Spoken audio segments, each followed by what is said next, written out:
Radost, ponos, dobro raspoloženje, a prije svega mnogo entuzijazma. Bio bi kratak opis atmosfere na predstavljanju naklade Hrvatskog društva književnika za djecu i mlade, klub prvih pisaca. Riječ je o čak 17 novih naslova koji kada dođu do onih kojima su namijenjeni jamče dobru i kvalitetnu zabavu, bez obzira na to jesu li ih napisali već dobro poznati, afirmirani autori ili mladi koji tek ulaze u svijet dječje knjige.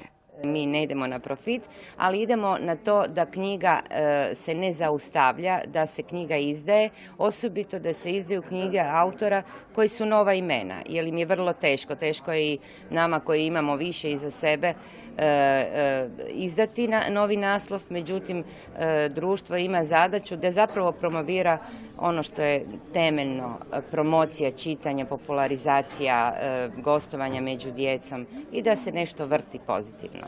Imamo uvijek autore koji, da tako kažem, su treferi, to su lektirni pisci koji se rasprodaju u par mjeseci, naklade su 500, nekad smo i dotiskivali, ali i mladima dajemo šansu, dakle imamo svake godine barem 4-5 autora koji ili objavljuju prvu knjigu ili su još u ranoj fazi. Hrvatsko društvo književnika za djecu i mlade ide dalje.